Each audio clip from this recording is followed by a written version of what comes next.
Bien-aimés dans le Seigneur, bonsoir partout où vous vous trouvez. Nous sommes réunis au nom du Père et du Fils et du Saint-Esprit. Amen. Seigneur, nous voulons te consacrer ces moments où nous voulons nous laisser vraiment former par toi. Beaucoup de nos frères et de nos sœurs sont habités par une peur parce qu'en fait, ils rêvent. Il y a des choses qui arrivent dans leur vie et au travers de ces thèmes, Seigneur, nous voulons assez que toi-même tu nous assistes. Assiste tous ceux et celles qui sont en direct, qui sont en train de nous suivre en ces moments. Bénis-nous, Seigneur. Ouvre nos cœurs, ouvre, Seigneur, nos intelligences afin que nous puissions, n'est-ce pas, trouver de quoi nous alimenter, de quoi nourrir, Seigneur, notre Dieu, notre foi. Assiste-nous par ton Esprit Saint, que la Vierge Marie intercède pour nous. Au nom du Père et du Fils et du Saint-Esprit. Amen. Bien-aimés dans le Seigneur, nous vous saluons chaleureusement. Le thème de ces soirs, c'est sur les rêves, les différents rêves que nous avons souvent dans notre vie et qui posent parfois des problèmes. Il y a beaucoup de gens, surtout quand ils rêvent le sexe, et cela pose des problèmes. C'est vrai qu'il existe ce qu'on appelle les esprits incubes et succubes. Ça, c'est une réalité. Mais tout rêve à caractère sexuel n'est pas lié à l'esprit incube ou succube. Donc ça, c'est ce qu'il faut savoir. Tout n'est pas lié au démon. Il y a des rêves que nous avons dans la vie et ces rêves-là sont porteurs de messages. Et au travers de cet enseignement, nous voudrons assez que nous puissions comprendre que ces rêves-là liés au sexe nous apportent de messages. Et ces messages-là, ce sont des messages qui doivent être bien compris. Bien compris. Alors ici, je vais vous donner quelques clés de lecture, surtout quand nous sommes confrontés à ce genre de rêves. N'ayez pas peur parce que le Christ Jésus nous a franchis, n'est-ce pas, de l'esprit de la peur. Il est mort pour nous afin que nous soyons libérés, nous soyons libres. Voilà pourquoi le Christ est mort pour nous. Le Christ ne pouvait pas accepter la mort pour que nous, n'est-ce pas, ses disciples, nous continuons dans la peur. Non, en tout cas, quand nous rêvons, il y a deux messages. Et au travers de cet enseignement, donc le but principal est de dissiper, n'est-ce pas, nos peurs, d'enlever nos peurs et de nous donner des motifs de croire et aussi, au besoin, d'apprivoiser ces rêves-là parce qu'ils nous arrivent. Pourquoi? Parce que porteurs de messages. Voici en guise d'introduction ce que nous pouvons, n'est-ce pas, dire à propos des rêves, donc faire rêver de faire l'amour. Dans le rêve, l'acte sexuel est un symbole d'alliance, de réunification interne et du plaisir. L'acte sexuel en tant que tel, c'est quelque chose de créé par Dieu. Et quand nous rêvons, c'est un symbole d'une alliance, un symbole de la réunification, un symbole, n'est-ce pas, du plaisir que le Seigneur donne. Alors, ces plaisirs-là, pourquoi est-ce que le Seigneur peut les donner? Il peut les donner quand une personne est en train de vivre des moments de frustration par rapport à son sexe. Eh bien, c'est normal que vous rêviez, n'est-ce pas, en train de faire le sexe. Cela n'est pas à mettre dans la catégorie des esprits incubes ou des esprits succubes. Non, non, non. C'est quelque chose justement qui vient nous révéler ce qui se passe en nous et au besoin nous alerter pour que nous puissions chercher l'équilibre dans notre vie. Alors, faire l'amour est une image agréable et positive qui vient apporter du bien-être au rêveur ou à la rêveuse. Cela peut être une compensation face à des situations dures et douloureuses vécues par celui ou celle qui rêve afin de rétablir un équilibre psychique. Donc, quelqu'un qui est il vit des frustrations, il vit des problèmes dans sa vie amoureuse, le rêve, n'est-ce pas, du sexe viennent apporter du réconfort, viennent apporter du plaisir, viennent apporter de l'équilibre psychique. Alors, ce ne sont pas des rêves à mettre, n'est-ce pas, comme je l'ai dit tantôt, dans la catégorie des rêves diaboliques comme tels. Donc, en tant qu'homme de Dieu, nous sommes appelés au discernement. Donc, les serviteurs du Seigneur qui m'écoutent en ces moments, hein, toute tendance confondue, toute religion confondue, je pense que nous avons intérêt à pouvoir approfondir les sujets et au besoin nous laisser guider pour enfin guider aussi à notre tour les peuples de Dieu, donc les enfants du Seigneur. Alors, faire l'amour illustre aussi bien une union avec un contenu de son inconscient. Euh, Faire le rêve, ça nous révèle quelque chose de notre inconscient, des choses qu'on n'arrive pas à se dire, des choses qu'on n'arrive pas à s'avouer. Donc, on ne s'avoue pas des choses, eh bien, effectivement, on fait les rêves du sexe. La personne avec qui on fait le sexe dans le rêve représente ses contenus avec lesquels les rêveurs s'unissent dans l'acte sexuel. Donc, quand nous sommes en train de rêver que nous faisons le sexe avec une personne, cette personne-là, parfois, nous avons des images. On peut voir, je fais le sexe avec quelqu'un que je connais, un partenaire que je connais, mais aussi ça peut arriver que tu fais le sexe avec un partenaire que tu ne connais pas et au besoin, tu ne vois même pas les figures. Donc, ces personnages qui nous arrivent, ce ne sont pas des diables. S'il vous plaît, enfants de Dieu, nous, par le baptême, nous avons été affranchis par le Christ. Donc, le Christ nous a libérés de la peur et les rêves que nous continuons à avoir, ce sont des rêves porteurs de messages. Donc, cherchons plutôt à discerner comme Joseph, donc était l'interprète des rêves, cherchons à interpréter les rêves qui nous arrivent parce qu'en fait, cela va nous aider. Eh bien, aussi, dans le rêve, faire l'amour indique une réconciliation avec son corps et ses désirs qui incitent les rêveurs ou la rêveuse à écouter ce qu'il ressent et prendre, n'est-ce pas, le prendre mieux en considération. Donc, quand nous sommes en train de rêver, nous sommes appelés donc à prendre en considération ces messages-là parce que ça nous révèle quelque chose qui est en train de se produire ou de se vivre au niveau de notre personne. Voilà, chers amis, en termes d'introduction, ce que nous pouvons, n'est-ce pas, dire par rapport aux rêves liés au sexe. Maintenant, nous passons à la deuxième partie, quelques exemples des rêves sexuels. Donc, il y a lieu d'introduire de manière générale, mais aussi parler de quelques exemples des rêves sexuels. Et nous allons voir les contextes de ces rêves-là, le message que ces rêves-là nous portent, n'est-ce pas, en tant qu'enfants de Dieu. Alors, voici un exemple. Je suis en train de faire l'amour avec mon compagnon ou ma compagne. Donc, tu es en fiançailles avec quelqu'un, tu es marié avec quelqu'un, tu fais, n'est-ce pas, l'amour avec ta femme, tu fais l'amour avec ton fiancé, et c'est là dans le rêve. Et parfois, les gens se disent, mais écoutez, nous sommes déjà mariés, nous avons fait l'acte, n'est-ce pas, dans le réel, mais on voit encore que pendant que nous dormons, eh bien, nous faisons aussi ces gestes-là. Donc, ça arrive, ce genre de rêves. Alors, quelle est la révélation de ces rêves? Les rêveurs ou la rêveuse est en train de se réconcilier avec une partie d'elle-même qui était laissée de côté. Et cette réunification sera source de bien-être et d'apaisement. C'est-à-dire, il y a quelque chose dans votre relation du couple qui ne marche pas.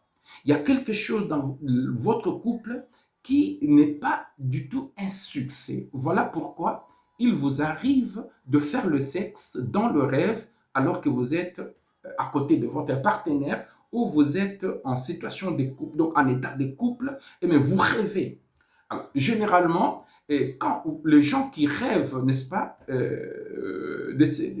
qui ont ce genre de rêves, cela est révélateur d'une réalité. Parfois, on peut avoir un compagnon, mais quand on fait le sexe, on ne se réalise pas. Parfois, nous doutons de notre compagnon ou de notre compagne. Donc, nous faisons le sexe pour seulement lui faire plaisir, mais nous-mêmes, en échange, nous ne sentons pas le plaisir. Pourquoi nous ne sentons pas le plaisir? Peut-être parce qu'il nous a triché, il nous a trahis, et des choses comme ça. Et, eh bien, ça fait que nous ne jouissions pas, n'est-ce pas, de notre état de marié. Et généralement, nous pouvons passer par cette série de rêves révélateurs. Donc, quand nous avons ces rêves, nous avons intérêt à nous penser, nous avons intérêt à analyser notre état, notre manière de vivre, au besoin, comment changer cela. Donc, vous comprenez déjà que, au lieu que ces rêves-là vous inquiètent, ces rêves-là sont porteurs d'un message, ces rêves-là, eh bien, viennent nous équilibrer. Alors, l'application concrète, n'est-ce pas, de ces rêves est que un conflit interne se termine ou une sérénité nouvelle arrive dans la vie du rêveur ou de la rêveuse. C'est bien-être est à mettre, n'est-ce pas, à profit pour un vécu plus harmonieux. Ça peut, quand tu as ces rêves-là, cela montre tout simplement que nous avons ces conflits, comme je le disais, où ces conflits-là est à son terme, où les conflits est terminé, un autre moment de sérénité est en train d'approcher. Ça peut être que nous avons vécu un moment de crise, de mésentente, et du coup, nous commençons à changer, la situation s'améliore, donc la situation amoureuse s'améliore, et de ce point de vue, donc le couple peut, n'est-ce pas, avoir ce genre de rêves, ou le fiancé, bien entendu, peuvent, n'est-ce pas, avoir ce genre de rêves. Alors, quand vous avez ce genre de rêves, vous comprenez, ça, c'est un message, un message. Alors, le deuxième type de rêve, ou un autre exemple de rêve que les gens, n'est-ce pas, ont, je vois un couple faire l'amour dans la maison d'en face. Tu es en train de dormir et là, du coup, tu vois les voisins qui jouissent, n'est-ce pas, de ces plaisirs-là. Quelle est la révélation de ces rêves? Les rêves, donc les rêveurs ou la rêveuse a un désir qui n'est pas assouvi. Ce désir-là se trouve réalisé dans son entourage. Cela a valeur d'exemple pour le rêveur ou la rêveuse car cela lui montre qu'il est possible de réaliser un tel désir. Il lui suffit de traverser la rue, n'est-ce pas, sur un plan symbolique, c'est-à-dire de voir plus largement sa situation. Donc, tu rêves que les autres font de l'amour et toi, tu es de l'autre côté de la rue et tu vois les gens en train de faire l'amour. Ça, c'est un message, c'est-à-dire que toi-même, tu vis des situations de non-jouissance de ta sexualité. Donc, mais ailleurs, ça existe. Ailleurs, les gens vivent mieux, alors que toi, tu ne vis pas bien. Donc, le Seigneur est en train de nous révéler au travers de ses rêves que nous avons intérêt, n'est-ce pas, à nous curer, à nous soigner, parce qu'en fait, nous ne vivons pas bien notre rêve. Alors, quelle est l'application concrète? Nous devons prendre conscience de ce que nous souhaitons profondément et nous faire confiance pour la réaliser. Votre désir profond peut se concrétiser. Il est face à vous et il ne tient qu'à vous de le saisir. Donc, soyez entreprenants. Donc, ces rêves-là, ça montre que nous devons être entreprenants. Il y a par moments beaucoup de sœurs qui disent, écoutez, moi j'attends tout simplement que le frère vienne faire le premier pas pour me demander que nous soyons en relation. Je pense que c'est aussi une mentalité qui est dépassée. Hein. Aujourd'hui, une sœur qui, quand tu vois que tu aimes vraiment quelqu'un, tu peux aussi prendre le courage, ne pas rater l'occasion. Tu lui dis. Et voilà pourquoi, par moment, quand tu n'es pas courageuse, tu ne prends pas, n'est-ce pas, l'entrepreneuriat dans beaucoup de choses. Il t'arrive dans tes rêves, tu vois des gens en train de faire le sexe de l'autre rive, de l'autre côté de la rue, et que toi, tu es là. Alors, je pense que nous devons être entrepreneurs dans notre vie affective. Donc, cela n'annule pas plutôt la valeur des enfants de Dieu que nous sommes. Donc, autant que l'homme peut aimer une femme, de la même manière, une femme peut aussi aimer un homme. Donc, ne nous sentons pas culpabilisés quant à cela. Il y a deux mariages aujourd'hui qui tiennent encore et qui n'ont pas commencé par les hommes comme tels, mais plutôt qui ont commencé par des femmes. C'est vrai, il ne faut pas être brutal dans la manière d'aimer. Il faut aller mollo mollo. Je pense que aller mollo mollo et puis dans la sagesse du Seigneur, que le Seigneur nous inspire. Un autre exemple de rêve, c'est un homme inconnu mais fait de l'amour. C'est très agréable dans le rêve. Par moment, tu n'as jamais vécu un grand plaisir, tu n'as jamais fait l'orgasme avec ton mari. Mais quand tu rêves, dans tes rêves, tu fais un orgasme que tu n'as jamais eu. Mais c'est un autre homme, ou soit c'est une autre femme. Tu n'as jamais senti aussi du plaisir comme tu le sens dans ton rêve. Et quelle est la révélation de ces rêves? Chers frères et sœurs, faisons attention, il ne s'agit pas ici d'un démon. Non, non, il s'agit d'un message. Un message que le Seigneur est en train de nous donner et nous devons vraiment profiter, saisir cela. Mon peuple périt par manque de connaissances. Chers amis, ne soyons pas des gens qui n'ont pas de connaissances. Quand le Seigneur nous donne des connaissances, profitons-en. Alors, je t'encourage vraiment à partager cette vidéo afin que beaucoup de gens, n'est-ce pas, soient sauvés. Hein, parce qu'en fait, alors, quelle est la révélation de ces rêves? La révélation est que celui qui rêve retrouve ses sensations du bien-être et cela vient compenser ce qu'il vit de difficile dans la période actuelle. C'est une promesse d'amélioration des situations vécues dans sa réalité. Donc, tu ne joues pas, pour le marié, tu ne joues pas hein, du sexe comme il se doit.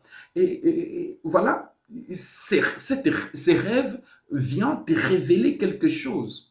Donc, ça te révèle d'abord la possibilité d'une vie sexuelle épanouie, mais en même temps, ça te révèle ce que toi-même tu vis. Alors, quelle est l'invitation, l'application concrète pour celui ou celle qui a rêvé? Donc, vous pouvez vous reposer et prendre un peu de temps, penser un peu plus à vous-même et être attentive à vos besoins personnels. C'est une façon de vous réconcilier avec vous et de vous apporter les soins que vous méritez. Par moments, vous n'avez pas le temps pour vous-même. Vous faites tout pour les autres. Non, chers amis, Jésus a dit, aimez les autres comme vous vous aimez vous-même. La première des choses, vous devez apprendre à vous aimer. C'est quand vous vous aimez vous-même que vous serez la mesure de l'amour envers les autres. Donc, c'est à l'aune de l'amour que vous portez pour vous-même que vous allez aimer les autres. Vous comprenez, chers amis? Donc, vous devenez la mesure, l'unité des mesures, hein, c'est en quelque sorte. Donc, apprenez à vous aimer. Alors, quand vous faites des rêves, que voilà, vous faites le sexe avec quelqu'un d'autre, c'est-à-dire jusqu'après inconnu, hein, l'application c'est que prenez votre temps. Parfois, vous vous négligez. Parfois, vous ne vous prenez pas en considération. En couple, par moment, vous pouvez aussi dire à votre partenaire, s'il a des pratiques qui ne vous aident pas, parlez-en. Parlez-en, ça fait du bien. Je pense que c'est pour l'équilibre. Alors, ce genre de rêves-là, ça nous révèle notre déséquilibre et ça nous annonce que nous pouvons faire quelque chose dès lors que nous en saisissons la quintessence et nous engageons pour améliorer notre situation ou nos situations. Un autre exemple, c'est un groupe de personnes qui font, n'est-ce pas, de l'amour et ils échangent leurs partenaires et là, vous êtes de loin, vous voyez. Ça peut arriver que vous ne faites pas le sexe, mais dans le rêve, vous voyez un groupe de personnes qui font le sexe et ce n'est pas vous. Quelle est la révélation de ces rêves?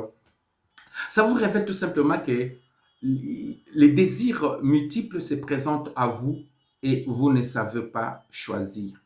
Vous pouvez aller dans une direction ou une autre. Cela peut revenir au plan du résultat. Plusieurs orientations ou relations peuvent vous convenir. Et par moment, vous êtes dans une situation d'embarras.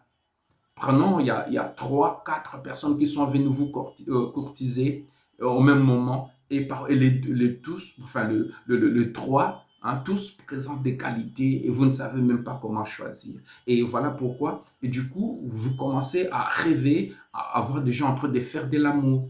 Beaucoup de gens faire de l'amour. Cela révèle tout simplement que vous êtes dans une situation affective, donc amoureuse, une situation amoureuse d'embarras. Alors c'est à vous de faire le choix. Et quelle est l'application concrète, chers amis, pour ces genres de rêves? Donc vous êtes face à un choix avec différentes possibilités. Vous aimeriez toutes les choisir. Soyez réaliste et voyez ce qui est envisageable pour vous. Peut-être avez-vous la chance de tout prendre en main ou de profiter de toutes ces occasions. Ces occasions. À vous de les définir concrètement. Alors, c'est à vous de définir. Chers amis, vous ne pouvez, on dit qu'il embrasse mal les trains. Quand vous vous engagez à n'importe quelle relation, par moment, vous risquez d'abîmer votre vie. Alors, c'est à nous de pouvoir choisir. Quand nous sommes confrontés, quand nous voyons ces gens, nous voyons des gens en train de faire des rêves, beaucoup de gens, et nous sommes là, n'est-ce pas, un observateur ou observatrice. Cela montre tout simplement que nous traversons une situation d'embarras du point de vue relation amoureuse, et c'est à nous de choisir.